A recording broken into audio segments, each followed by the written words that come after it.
अस्सलाम वालेकुम नाजरीन, आपका होस्ट आपका मेज़बान ज़फ़र ख़ान आपके अपने प्रोग्राम अनवीलिंग स्टार में आपके सामने हाजिर है। आज की जो हमारे सेलिब्रिटी गेस्ट हैं वो माशाल्लाह किक बॉक्सिंग की फ़ील्ड के अंदर अपना एक नाम रखते हैं। इस वक्त माशाल्लाह वो किक बॉक्सिंग के अंदर जनरल सेक्रेटरी सिंध एसोसिएशन के जो है वो पूरी मनसब जो है वो उन्होंने संभाला हुआ है। आज हम उनसे जान सकेंगे किक बॉक्सिंग के हवाले से, जो कि बहुत ज़्यादा फेमस तो समझी जाती है वर्ल्ड के अंदर, लेकिन पाकिस्तान में क्या उस लेवल पे पजीराई मिल रही है या नहीं मिल रही। आइए चलते हैं हम वजाहत खान साहब के पास। जी अस्सलाम वालेकुम वजाहत साहब। वालेकुम अस्सलाम। कैसे हैं सर आप? खैरियत से? अल्हम्दुलिल्लाह सर। सबसे पहले तशरीफ़ आवरी का शुक्रिया, आप बहुत हमें शुक्रिया। तशरीफ़ लाए। किक बॉक्सिंग में माशाल्लाह आप पूरे सिंध के जो है वो देख रहे हैं और एज ए सेक्रेटरी जो है आपने मनसब संभाला हुआ है। किक बॉक्सिंग को आप कहाँ देखते हैं आजकल के दौर के वक्त के लिहाज से? सर सबसे पहले तो मैं आपका शुक्रिया अदा करता हूँ कि आपने मुझे जो है वो इस जज़ाकल्लाह सर। प्रोग्राम में मदऊ किया। और किक बॉक्सिंग को पाकिस्तान में वो पजीराई नहीं मिल रही जो इंटरनेशनल लेवल पे मिल रही है। इसका मतलब मैंने सही बोला जी था कि वो बिल्कुल, पसीराई नहीं मिल पाई। बिल्कुल। लेकिन फिर भी हम अपनी तरफ से और बहुत कोशिश कर रहे हैं कि कुछ मुखय्यर हजरात और कुछ हमारे जो किक बॉक्सिंग से के लवर हैं जी, वो जी। हमें जो है वो सपोर्ट कर रहे हैं, जिसके बेस पे जो है वो हम आगे डिलीवर कर बढ़ रहे हैं। सके, बिल्कुल सही। लेकिन पाकिस्तान में इसका स्कोप है और टैलेंट बहुत ज़्यादा है। सिर्फ सिंध लेवल की अगर मैं बात करूं तो हमने सिंध में जो है वो अपने तमाम डिवीज़न में जो है वो एक अपनी अपनी टीम जो है वो हमारी है वहाँ पे टीम। और दूसरा ये कि वहाँ जो हम ये कहते हैं कि कराची में बहुत टैलेंट है। कराची के अलावा हमारे पास सक्खर में बहुत ज़बरदस्त टैलेंट है, क्योंकि अभी सक्खर रिसेंटली मैं विज़िट करके आया हूँ। तो वहाँ पे जो है वो उनके जो ग्रास रूट लेवल के बच्चे हैं उनको सिर्फ हल्की सी सपोर्ट की, गवर्नमेंट की सपोर्ट की ज़रूरत है, तो वो नेशनल के इंटरनेशनल लेवल पे भी अच्छा परफॉर्म कर सकते हैं। बहुत ज़बरदस्त, बहुत ज़बरदस्त। यहाँ पर तकरीबन कितने क्लब्स होंगे किक बॉक्सिंग के कराची के अंदर? किक बॉक्सिंग के कराची में जो हमारे पास रजिस्टर्ड हैं वो तकरीबन 100 के करीब जो है वो 100 के रजिस्टर्ड करीब है। से। और सिंध के अंदर? पूरे सिंध के अंदर अगर हम ओवरऑल लगाए, क्योंकि सिंध में जहाँ पर हमारे पास दही इलाके हैं वहाँ जी। पे जो है वो क्लब्स बहुत कम है। जी। तो अगर हम पूरे सिंध के हवाले से बात करें तो सिंध को मिला के तकरीबन हमारे पास 250 से 300 के करीब जो है 250 से वो 300 के करीब हैं। क्लब होंगे। तो क्लब्स तो काफ़ी ज़्यादा हैं, इसका मतलब उसमें से खिलाड़ी भी उजागर होते होंगे, उसमें से शाइनिंग स्टार भी निकल के आते होंगे। कितने तकरीबन खिलाड़ी एक साल के अंदर जो है आप सेपरेट कर सकते हैं कि जी अब इंटरनेशनल लेवल की ये गेम खेल सकते हैं? सर रिसेंटली हमारी जो है वो कोविड की वजह से काफ़ी गेम जो है वो हमारा प्रॉब्लम पीछे सबको चला फेस गया है। करना पड़ा है। हम जो है वो 2020 में फैब में नेशनल जो है वो खेल कर आए और 11 टीमों में सिंध ने जो है वो फर्स्ट टाइम थर्ड पोजीशन ली है, वरना सिंध जो है वो किसी पोजीशन पे नहीं आ रहा। अच्छा माशाल्लाह। तो अब जो है थर्ड पोजीशन में आना थर्ड स्टार्ट हो गया। पोजीशन जो है वो हमारी आई थी 11 टीमों में, जिसमें डिपार्ट्स भी शामिल थे, आर्मी, वापडा, रेलवे और पुलिस के जो है डिपार्ट उस चैंपियनशिप में शामिल थे जो लाहौर बिल्कुल में सही। मुनक्किद हुई थी। बिल्कुल सही। उसमें सिंध की अल्हम्दुलिल्लाह हमारी थर्ड पोजीशन आई थी, क्योंकि हमने जो इस एसोसिएशन को स्टार्ट किया है वो है, हमें जो मिली है वो है 2019 में, हमने मई में हमें इस उसके एसोसिएशन बाद मिली कोविड आ है। गया। उसके बाद से जो है वो हमने थोड़ी सी जो अपनी एफर्ट्स थी वो की। जी। 2020 में जी। हम नेशनल खेलने गए, उसके बाद से जो कोविड आया तो फिर हम थोड़े से अभी बैकफुट पे हैं। डिस्टर्ब ही जी। ओवरऑल डिस्टर्ब ही चलता रहा। तो इसमें आपका जो एक रोल है वजह साहब, वो आप ओवरऑल सारे पूरे सिंध के हवाले से जितने क्लब्स आपके पास रजिस्टर्स हैं उन सबको देख रहे होते हैं, लुक आफ्टर कर रहे होते हैं? जी बिल्कुल। उसमें जो है वो हमने एक ज़ेली कमेटियाँ बनाई हुई हैं, जैसे हमारे डिवीज़न है उनकी पूरी एक बॉडी बनी हुई है। सही है। वो बॉडी जो है वो अपने डिवीज़न में वर्क करती है, वो प्लेयर्स निकालती है अपने डिवीज़न में। इंटर डिवीज़न जो है वो चैम्पियनशिप्स होती हैं, तो उसके अंदर जो बच्चे निकलते हैं वो फिर सिंध लेवल पे खेलते हैं। सिंध चैम्पियनशिप भी हम करवा चुके हैं, वो भी हमने फैब 2020 में जो है वो करवाई थी सिंध लेवल पे, जिसमें सिंध के तमाम अजला ने जो है वो शिरकत की थी। वजाहत खान साहब, जिस तरह से आप बता रहे हैं कि माशाल्लाह इतने सारे क्लब्स, इतने सारे जिम्स हैं और कराची के अंदर नियर अबाउट 100 अबव आपके पास रजिस्टर्ड हैं, अगर उस तरह से देखें तो कौन सा ऐसा इलाका है जिसमें से टैलेंट सबसे ज़्यादा उभर के सामने आया हो?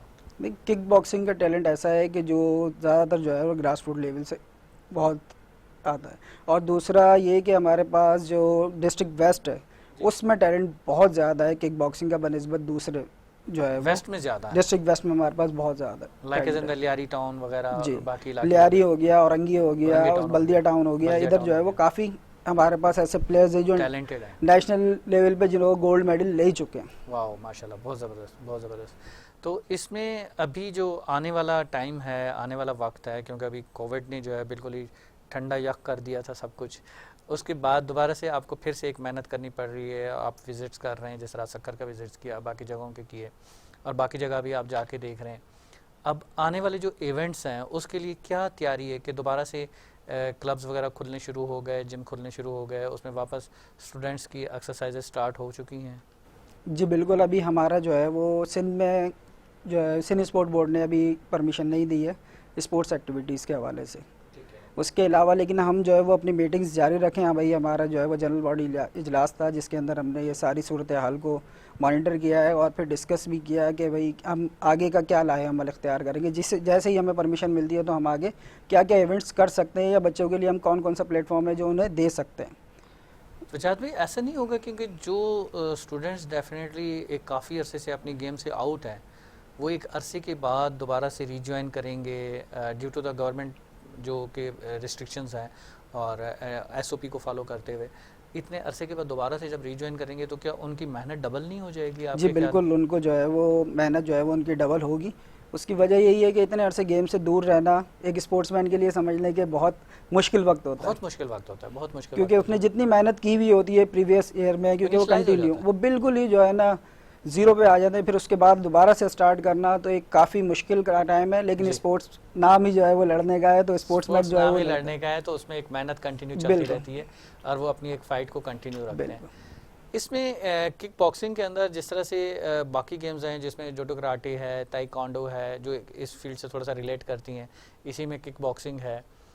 इसमें क्या इनके कुछ ऐसे होते हैं कि कुछ टिप्स वगैरह या कुछ ऐसी या कुछ इनके कुछ पार्ट किक बॉक्सिंग के अंदर मिलते हो या किक बॉक्सिंग के पार्ट उनके अंदर मिलते हैं? कि बॉक्सिंग के जितने भी पंचेज हैं वो किक बॉक्सिंग में अलाउ होते हैं। बॉक्सिंग में ये होता है कि वहाँ पे जो है वो किक्स नहीं होती, लेकिन किक बॉक्सिंग को जो है वो मर्ज कर दिया गया है, यानी कि किक और बॉक्सिंग दोनों जो है वो उसमें यूटिलाइज होते हैं और उसके अंदर किक भी होते हैं। किक बॉक्सिंग में वैसे 5 तरह की जो है वो किक बॉक्सिंग्स हैं, लेकिन अभी जो हम फिलहाल खेल रहे हैं वो खेल रहे हैं लो किक बॉक्सिंग के। लो किक बॉक्सिंग जी। तो जो बॉक्सिंग है वो बिल्कुल ही अलग है? वो बिल्कुल ही अलग है इससे। बॉक्सिंग के अंदर किक बॉक्सिंग का कोई इन्वॉल्वमेंट नहीं? किक बॉक्सिंग का कोई इन्वॉल्वमेंट नहीं है, क्योंकि बॉक्सिंग में सिर्फ पंचेस यूज किए जाते हैं, सिर्फ पंचेज यूज हो रहे हैं, उसमें किक यूज नहीं हो रही। अच्छा, पंच जो यूज किए जाते हैं वो टच होता है या नहीं? हिट करना होता है, हिट करना होता है, वो हिट होता है, हिट होता है। तो उन्होंने अपने कवर्ड्स, ग्लव्स वगैरह ये सारी चीज़ें पहनी हुई होती हैं सेफ्टी के लिए, तो वो अगर हिट हो रहा है तो उसमें इंजरीज भी डेफिनेटली होती होंगी? जी बिल्कुल, इसको इंजरीज के लिए जो है वो हमने इमेचर किक बॉक्सिंग के नाम से भी एक जो हमारा गेम है वो खेला जाता है, जिसके अंदर प्रोटेक्शन होती है।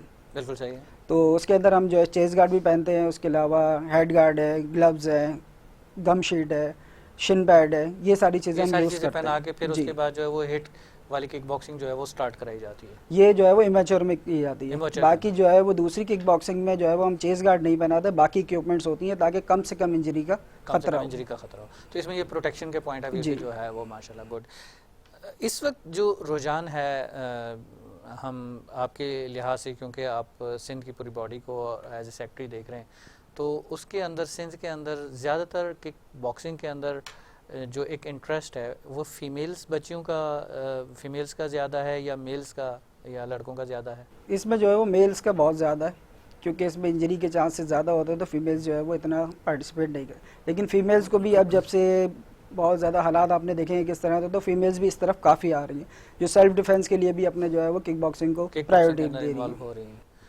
इस वक्त तकरीबन कितनी एक जिम के अंदर अगर एवरेज लगाई जाए कि एक क्लब के अंदर अगर एवरेज लगाई जाए तो कितने मेल्स और कितनी फीमेल्स होती हैं अप्रॉक्सीमेट, ताकि एक नाज़रीन ये भी जान सके कि इस वक्त रेशियो ये चल रहा है कि गेम के अंदर पार्टिसिपेशन मेल्स की ज़्यादा आ रही है फीमेल्स की आ रही है, ताकि वो उसी हिसाब से पार्टिसिपेशन के हवाले से अगर है तो मेल 70% है और 30% जो है वो फीमेल। 30% अभी तक फीमेल्स चल रही हैं।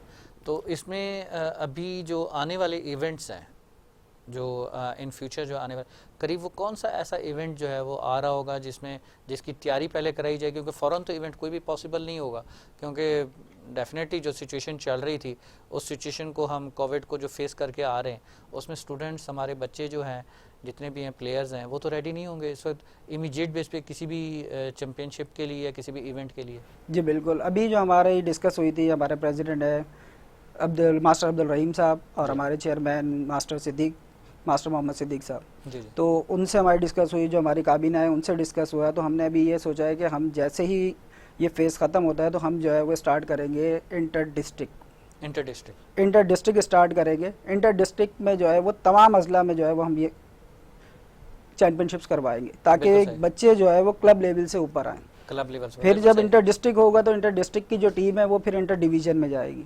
तो इससे उनकी प्रैक्टिस भी चल रही होगी। प्रैक्टिस चल रही होगी और आगे के लिए जो है वो ये तैयार हो रहे होंगे, क्योंकि इंटर डिस्ट्रिक्ट खेलेंगे, उसके बाद इंटर डिस्ट्रिक्ट के बाद इंटर डिवीजन खेलेंगे। सही। इंटर डिवीजन खेलने के बाद, इंटर डिवीजन के बाद हम जो है वो फिर सिंध चैंपियनशिप का ऑर्गेनाइज करवाने का सोचें, जिसका वेन्यू हम हो सकता है कि मे भी पॉसिबल कि हम जो है वो इंटीरियर सिंध में रखें। इंटीरियर सिंध के अंदर, जी। यानी कि जो सिंध चैंपियनशिप है इस वक्त उसका कराची के अंदर चांस कम है। कराची में हम लास्ट टाइम करवा चुके हैं, तो अब हमारा इरादा है कि हम वहाँ भी दें इंटीरियर सिंध के जी, अंदर, ताकि उनको उनको कर प्रमोट कर सकें। और वहाँ से जो बच्चे हैं, स्टार्स हैं, उनकी भी हौसला अफजाई होगी उस हवाले से। बिल्कुल। क्या क्या सर, तकरीबन कितनी एज के जो है वो स्टूडेंट्स ज़्यादातर पार्टिसिपेट करते हैं या एडमिशन्स के लिए आते हैं क्लब्स में? सर वैसे तो इसका शौक का कोई मोल नहीं है। हाँ। बाज़ औक़ात बच्चे जो है वो 6 साल के भी आते हैं, लेकिन अगर हम एवरेज लगाएं तो 12 से 22 साल तक के बच्चे तकरीबन इस एज में काफ़ी ज़्यादातर एवरेज रहती है। 12 से 22 साल के जो है बच्चे। ऐसा भी होता है कि कुछ ज़्यादा एज के अबव 40 अबव 50 वो भी आते हैं क्या? बिल्कुल, उसमें फिटनेस के लिए वो आते हैं, उनको भी शौक, यानी कि ये शौक के ऊपर बात है। स्पोर्ट्स गेम नाम है शौक, अगर जिसको शौक है वो किसी भी एज में हो वो स्पोर्ट्स कर सकता है, सिर्फ लगन होनी चाहिए करने की। बिल्कुल सही है। तो आपको जो बाकी जिम्स है वो आपको रिपोर्टिंग कर रहे होते हैं, स्टेटस दे रहे होते हैं स्टूडेंट्स का या बाकी चीज़ों का, यानी कि आपका जो एक रोल है वो ज़रा थोड़ा सा डिफाइन कर दें हम आपको। मेरा जो रोल है, मैंने आपको पहले भी अर्ज़ किया कि हमारे जो है वो हर डिस्ट्रिक्ट में, हर डिवीज़न में अलग अलग जो है वो एसोसिएशंस बनाई हुई। जी बिल्कुल। जैसे डिस्ट्रिक्ट कराची है, इसके साथ अजला, इसके अंदर जो है वो हमने district Korangi, district Malir, district west, इन सब की टीमें जो है वो अलग अलग बनाई हुई। बिल्कुल सही। वो कारकर्दगी रिपोर्ट जो है वो कराची डिवीज़न को देती है। बिल्कुल सही। वो कराची डिवीज़न जो है वो फिर हमें वो कारकर्दगी रिपोर्ट आगे पेश करते हैं सिंध किक बॉक्सिंग एसोसिएशन को।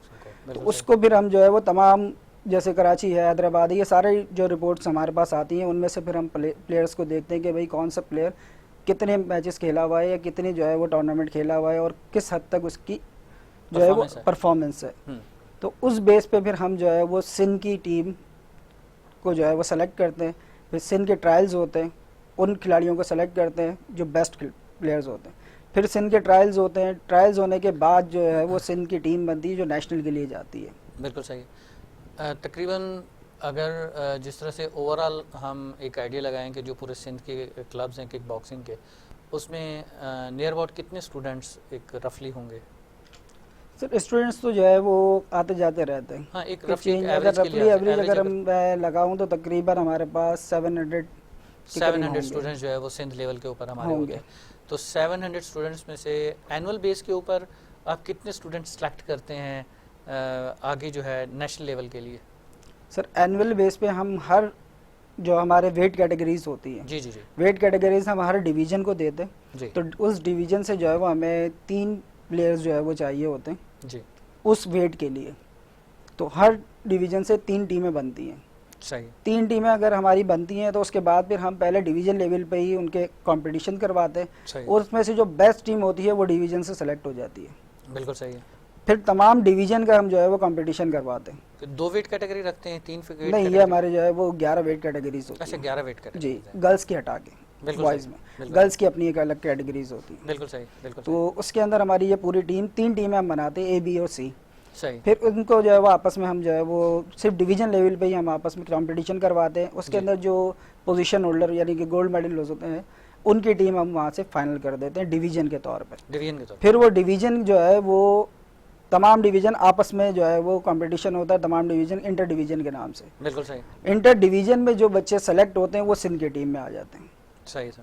अब सिंध की टीम में जो बच्चे सेलेक्ट हो गए, सिंध की भी हम A और B बनाते हैं। जो फाइनलिस्ट होते हैं उनको A में कर देते हैं और जो फाइनल में हारे हुए होते हैं उनको हम B में कर देते हैं, ताकि हमारे पास जो है वो अल्टरनेट ऑप्शन मौजूद हो। अगर खुदा ना खास्ता किसी बच्चे को इंजरी हो जाए, कोई इमरजेंसी हो जाए, तो we have the alternate that. Ji.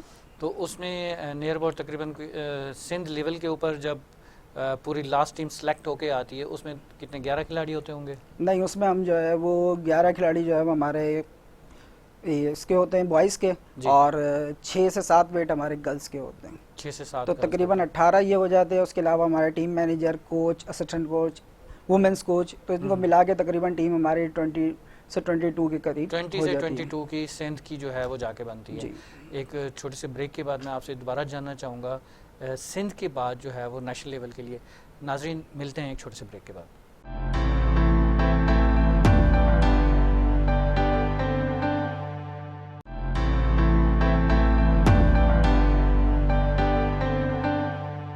Welcome back नाज़रीन। जैसा कि ब्रेक पे जाने से पहले हमारा डिस्कस चल रहा था वजाद खान साहब के पास, और उनके साथ जो हम डिस्कस कर रहे थे, जिस पे उन्होंने पूरा डिटेल के साथ हमें डिफ़ाइन करके दिया है कि कैसे डिवीज़न लेवल से, कैसे क्लब लेवल पे वहाँ से सिलेक्शन करके वो जो है हमें सिंध लेवल के ऊपर जाके लेते हैं, और सिंध लेवल के ऊपर जो सिलेक्शन होती है, फिर टीम बनती है, फिर उसको नेशनल लेवल पे कैसे लेके जाते हैं।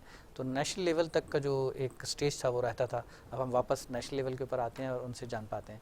जी वजाद भाई, जैसा कि ब्रेक पे जाने से पहले आपसे डिस्कस हो रहा था, आपने सिंध लेवल तक की पूरी सिलेक्शन करके हमें बता दी थी।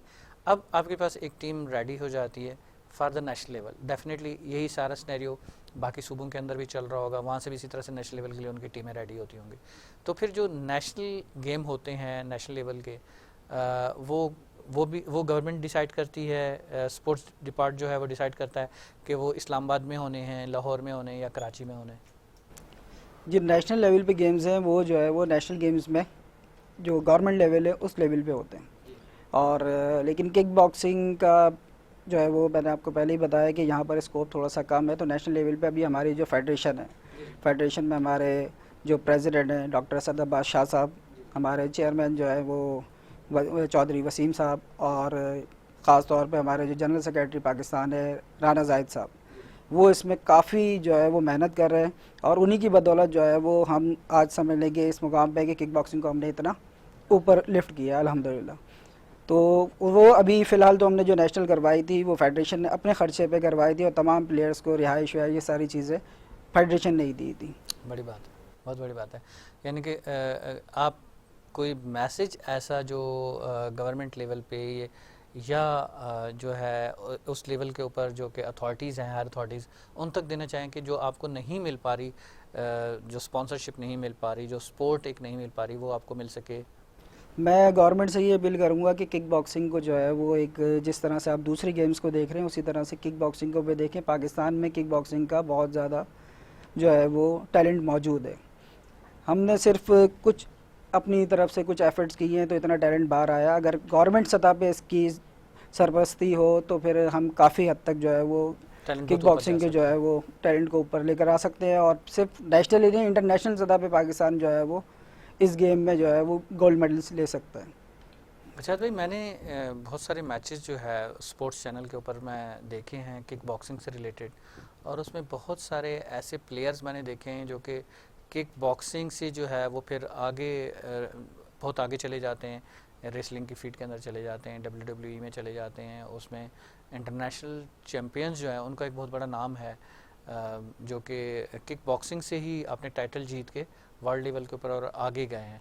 तो उसमें जिस तरह से ब्रॉक लेसनर का अपना एक नाम रहा है किक बॉक्सिंग के अंदर, वर्ल्ड लेवल पे उसने वर्ल्ड टाइटल जीता, और उसके बाद फिर वो ब्रॉक लेसनर जो है वो WWE के अंदर गया, लेकिन उसकी बेस किक बॉक्सिंग थी। तो किक बॉक्सिंग, आपकी बात की मैं तायद करूँगा कि वो बेस है, जिस तरह से एक इंसान की एक इमारत की बुनियाद होती है, उसके जो स्तून होते हैं, जिस तरह से हमारी बुनियाद हमारी टांगें होती हैं जिसके ऊपर हमारा पूरा स्ट्रक्चर खड़ा होता है। तो इस तरह से आगे जो गेम्स हैं बाकी हैं, फाइटिंग रिलेटेड जो है या प्रोटेक्शन रिलेटेड जो है, वो डेफिनेटली उसमें किक बॉक्सिंग जो है वो अपना एक बहुत बड़ा एक मेन रोल अदा करती है, और किक बॉक्सिंग जो है उसी हिसाब से वो चल रही है, और बहुत बड़े बड़े प्लेयर्स हमने देखे हैं जो किक बॉक्सिंग से निकल के ही आगे गए हैं। आप अपने पाकिस्तान के हवाले से आप क्या कहते हैं कि इंटरनेशनल लेवल के ऊपर इंटरनेशनल मैचेस के लिए किक बॉक्सिंग के हवाले से कितने प्लेयर्स जो है वो इंटरनेशनल मैचेस पे विक्ट्री लेवल पे लेवल 1, लेवल 2 या लेवल 3 के ऊपर आ सकते हैं, टैलेंट के लिहाज से, जो टैलेंट आप देखते हैं? बिल्कुल, आपने बहुत अच्छी बात की, क्योंकि ये जो किक बॉक्सिंग का आप अगर कह लें कि इनिशियल स्टेज पे हम जो बॉडी कंडीशन पे इनकी जो है मेहनत करते हैं जी। उसका ये है कि बॉडी कंडीशन में किक बॉक्सिंग में हम इनको थाइस की और पूरी बॉडी की जो है वो कंडीशन में सबसे पहले इनकी एक्सरसाइजेज चेंज करवाते हैं, इनकी जो है वो मसल्स स्ट्रॉन्ग करवाते हैं ताकि ये इनको अगर कोई किक हिट होती भी है तो उसको ये बर्दाश्त कर सके, बेयरबिलिटी उनकी बढ़ जाए। बिल्कुल। तो उस जो बॉडी कंडीशन पर की बात होती है उसके अलावा जब ये स्टार्ट में ही बॉडी कंडीशन में अपने वर्क कर लेते हैं तो फिर ये किसी भी गेम की तरफ MMA या UFC या किसी भी फाइटिंग गेम दूसरे गेम्स की तरफ इजीली जा सकते हैं बनिस्बत दूसरे गेम्स के प्लेयर्स। बिल्कुल सही। और अगर मैं बात करूं कि नेशनल लेवल पे इंटरनेशनल लेवल पे हमारे प्लेयर्स अगर जो आपने कहा कि किस हद तक जो है वो हम कामयाब हो सकते हैं, तो उस पे जो है वो मैं आपको बता सकता हूँ कि हमारे पास बहुत सारा टैलेंट, बहुत ज़्यादा टैलेंट जो है पाकिस्तान में मौजूद है। KPK में बलूचिस्तान में किक बॉक्सिंग के जो इवेंट्स हो रहे हैं उसके अंदर से आपको इंटरनेशनल प्लेयर्स वैसे ही मिल रहे हैं जो अपने मदद आपके तहत बाहर जाके जो है वो किक बॉक्सिंग के इवेंट्स लड़ रहे हैं और माशाल्लाह वहाँ पर भी वो ब्राउन्स गोल्ड मेडल जीत कर आ चुके हैं जो अपनी मदद आपके तहत या फिर किसी स्पॉन्सर के थ्रू। लेकिन गवर्नमेंट अगर सरपरस्ती हमारे पास हो तो हम इस गेम को बहुत आगे तक लेके जा सकते हैं और पाकिस्तान का नाम रोशन कर सकते हैं, क्योंकि गवर्नमेंट अगर जब तक हमें सपोर्ट नहीं करेगी हम अपनी मदद आपके तहत जिस हद तक हो सकेगा सिर्फ उस हद से आगे नहीं निकल सकते। बिल्कुल सही बात है, यानी कि एक सेल्फ वर्किंग जो है, अपनी जो एक मेहनत है अपने बलबूते के ऊपर इस लेवल तक आप ले जा चुके हैं। आपके ख्याल में क्या थोड़ी बहुत भी सपोर्ट नहीं मिल रही गवर्नमेंट की तरफ? नहीं, गवर्नमेंट की तरफ हमें सिंध ओलंपिक का मैं शुक्रगुजार हूँ कि उन्होंने हमें जो है वो सिंध ओलंपिक एसोसिएशन ने हमें एफिलिएशन दी है। और किक बॉक्सिंग का असल में प्रॉब्लम ये है कि इसमें पैरेलल बॉडीज भी चल रही हैं। बिल्कुल सही। तो पैरेलल बॉडीज जो चल रही हैं उसकी वजह से थोड़ा सा जो है वो गवर्नमेंट की तरफ से प्रॉब्लम्स आ रही हैं, क्योंकि पैरेलल बॉडीज में आपको पता है कि क्या प्रॉब्लम होती है। लेकिन अल्हम्दुलिल्लाह हमारी जो फेडरेशन है पाकिस्तान किक बॉक्सिंग फेडरेशन वो 3-4 सूबों से जो है वो एफिलेटेड है ओलंपिक से। गुड। तो सिंध किक बॉक्सिंग एसोसिएशन में मैं यहाँ पर से अहमद अली राजपूत साहब का नाम लेना चाहूँगा कि उन्होंने हमें सपोर्ट किया, उन्होंने जो है वो हमें एफिलेट किया और किसी भी हवाले से अगर हम उनके पास जाते हैं तो वो हमारी मदद जो है वो ज़रूर करते हैं, इवेंट्स के हवाले से या फिर जो है वो किसी भी मकसद से अगर हम जाएं तो वो हमें ज़रूर सपोर्ट करता है अहमद अली राजपूत साहब। उनकी तरफ से सपोर्ट हमेशा रहती जी है। तो गवर्नमेंट लेवल पे सपोर्ट है लेकिन जितनी आपकी एक्सपेक्टेशंस है उस लेवल की नहीं है। असल में पाकिस्तान स्पोर्ट बोर्ड की तरफ से अगर हमें सपोर्ट मिल जाए तो हमें ज़्यादा बेहतर है एक पाकिस्तान प्लेटफॉर्म लेवल तक की अभी सपोर्ट आपको जो है वो नहीं मिल सकी है।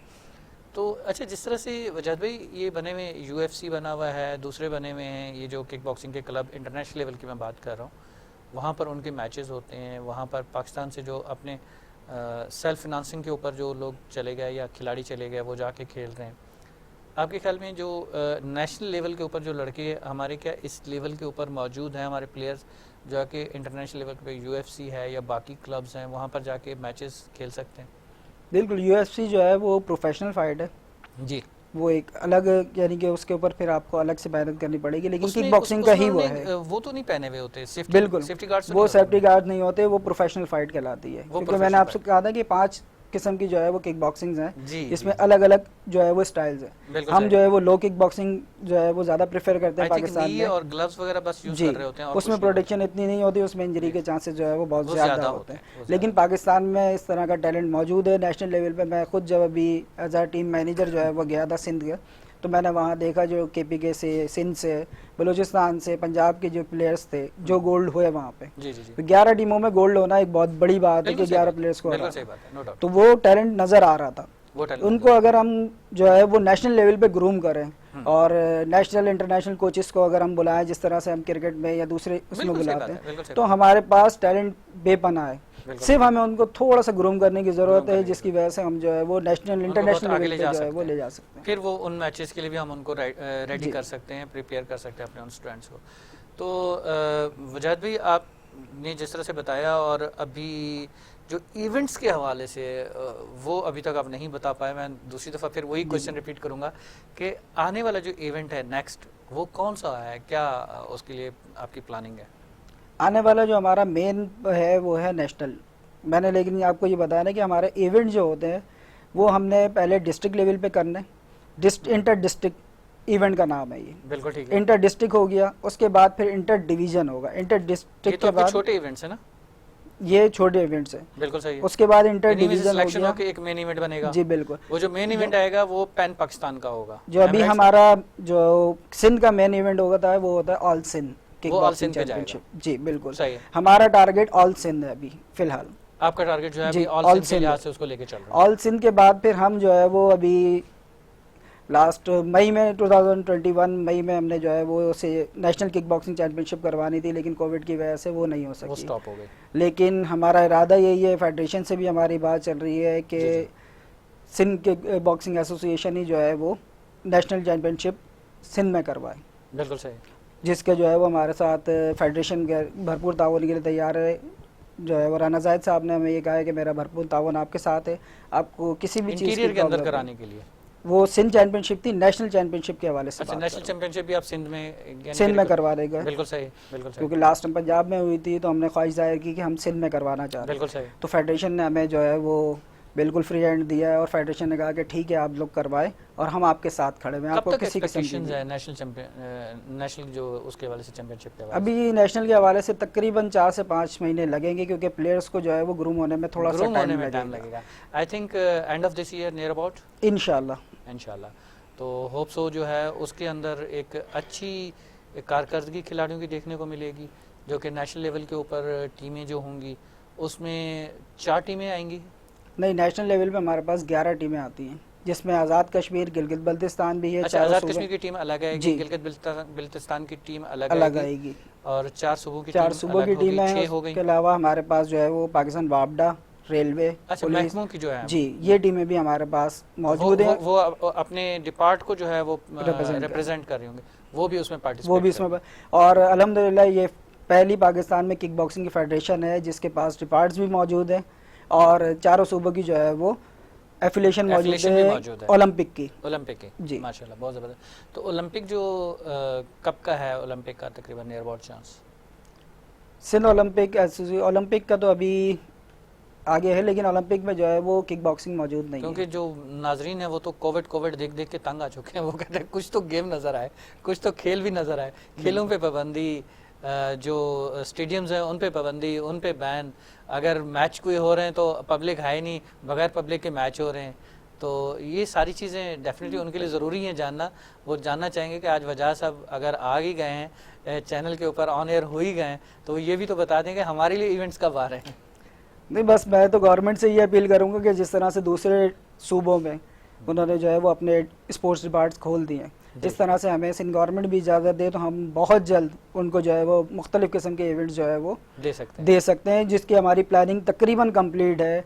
कि जो हमारी काबीना है, मेन अरकान हमारे काबीना के हैं, जो हमारी बॉडी है, उन्होंने हम प्लानिंग की हुई है, भरपूर प्लानिंग की हुई है इवेंट्स के हवाले से। लेकिन वही आपकी बात के बच्चे जो है वो जब तक ग्रूम नहीं होंगे, जब तक ये इवेंट करवाना जो है वो बेकार है। अगर हम कोविड खुलता है उसके 1 महीने बाद या 15 दिन के बाद करवा देंगे तो वो मज़ा नहीं आएगा। जो चीज़ जो है वो हम बच्चों को पहले पूरा जो है वो ट्रेन कर दें, बच्चे पूरे फॉर्म में आ जाएं। जितनी मेहनत उनकी हुई थी वो इनिशियलाइज हो गई, वो जीरो हो चुकी है। बिल्कुल, वो दोबारा से उनको जीरो से वापस अपनी मेहनत स्टार्ट कर रही है। अगर उनको मिनिमम टाइम भी चाहिए तो 5 से 6 महीने तो उनको ग्रूम होने के लिए चाहिए, 4-5 महीने तो चाहिए मिनिमम। नहीं, जो प्लेयर्स हैं अगर उनको हम दें, क्योंकि प्लेयर्स कभी भी जो है वो खामोश नहीं बैठते, वो घर पे या कहीं पे भी थोड़ा सा जो है ना प्रैक्टिस कर रहे होते हैं, तो उनके लिए 1 महीना बहुत इनफ है। सही, इतना है कि वो अपने एक लेवल पे वापस आ जाएंगे थोड़ा बहुत। अब 100% तो नहीं कर सकते, लेकिन 50% जो है वो वापस अच्छी गेम के लिए उनको थोड़ा सा टाइम मजीद चाहिए। तो हम यही है कि 1 महीना हम इनको देंगे प्लेयर्स को कि जिस पे वो अपने आप को जो है वो स्टेबल कर लें और उस पोजीशन पे आ जाए कि वो फाइट कर सके। उसके बाद फिर इंशाल्लाह हमारे पास हर महीने में कोई ना कोई इवेंट हम लाजमी रखेंगे। जो हमारी एक प्लानिंग पूरी चल रही है, इंशाल्लाह अगर अल्लाह ने चाहा तो हम उसके पूरी प्लानिंग के मुताबिक चलेंगे।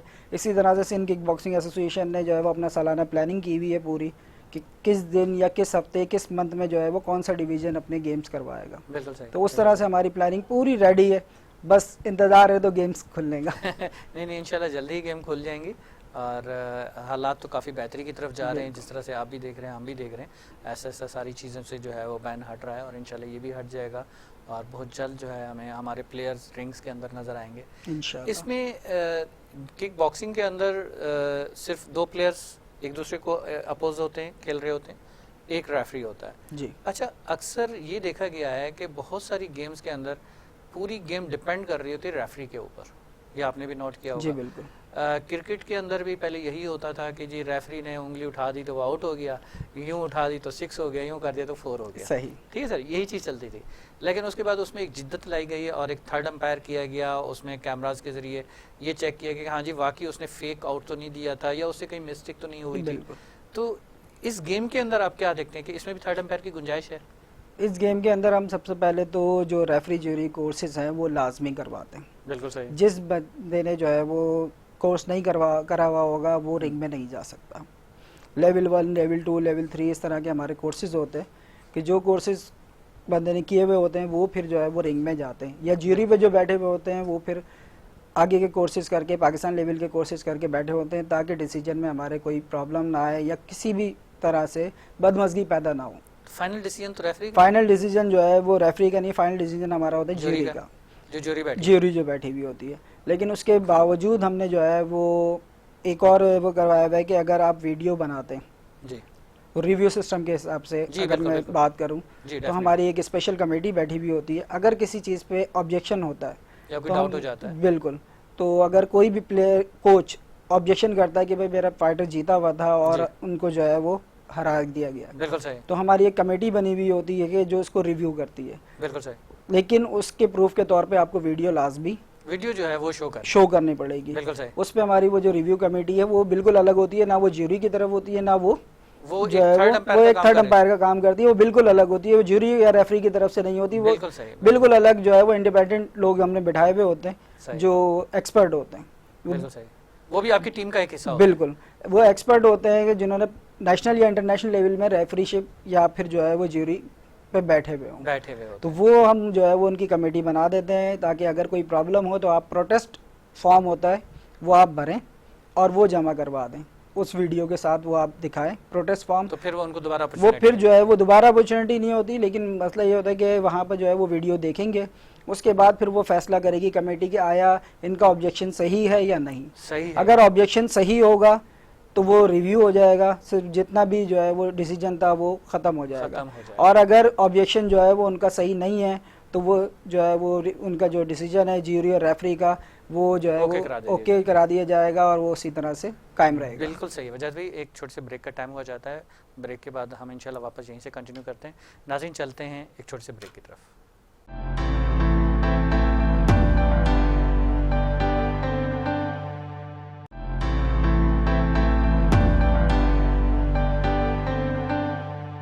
वेलकम बैक नाज़रीन। जैसा कि ब्रेक पे जाने से पहले हमारा डिस्कस चल रहा था वजाहत खान साहब के पास, जिस तरह से आपने ये फेडरेशन का और ये पूरा एसोसिएशन का आपने बताया, तो क्या इसमें जिस तरह से ओहदे बनते हैं ये तो आपने एक रजिस्टर्ड करवा ली, ठीक है, रजिस्ट्रेशन के बाद उसमें आपके जितने भी डेजिग्नेशन थे वो सारे डिवाइड हो गए और सब जो है डिफ़ाइन हो गए, सबकी अपनी अपनी ड्यूटीज़ जो है वो लग गई। क्या इन ड्यूटीज़ को पे करने के लिए कुछ पे भी होता है? नहीं, ये जो है वो समझ लेंगे एक वेलफेयर के तौर पे, खिदमत खल्क के तौर पे हम लोग जो है वो कर रहे हैं। बस इससे ये है कि हम बच्चों को फ़ायदा देना चाह रहे हैं कि जो चीज़ हम नहीं कर सके वो कम से कम बच्चे जो है वो आगे प्लेटफॉर्म। वेल डन, बहुत प्यारी जॉब, बहुत ज़बरदस्त कि आप उससे कुछ पे आपको नहीं हो रहा, आप अपना टाइम सर्व कर रहे हैं, लेकिन अपने पाकिस्तानी बच्चियों के लिए, अपनी पाकिस्तानी बच्चों के लिए, ताकि वो जो कुछ आप हासिल नहीं कर सके वो आज के हमारी जनरेशन जो है, हमारे बच्चे जो है वो हासिल कर सकें, वो सीख सकें। आप अपना एक पर्सनल टाइम उनके ऊपर स्पेंड कर रहे हैं, ऐसे ही है सर, या इसमें मज़ीद कुछ ऐसी चीज़ मेरे से रह गई हो? यही चीज़ है बिल्कुल कि हम जो एज अ प्लेयर हम फील करते हैं, क्योंकि हम ग्रास रिंग पे से होकर आ चुके हैं, फाइटें खेल चुके हैं, हम एज अ प्लेयर जो हमारे जज्बात थे उस टाइम वो हमें पता है कि एज अ प्लेयर जो है वो जब रिंग में जाता है, बच्चा मेहनत करता है तो उसकी क्या तवक्कुआत होती हैं और क्या चीज़ होती है। जब उसको प्लेटफॉर्म नहीं मिलता वो दिल बर्दाश्त हो जाता है। बिल्कुल ऐसे। तो हम सिर्फ इसी वजह से एसोसिएशन में आए कि ताकि बच्चों को प्रमोट कर सकें और बच्चों को वो प्लेटफॉर्म फराहम करें कि जो हमें नहीं मिल सका। बिल्कुल सही बात है, बिल्कुल सही बात है।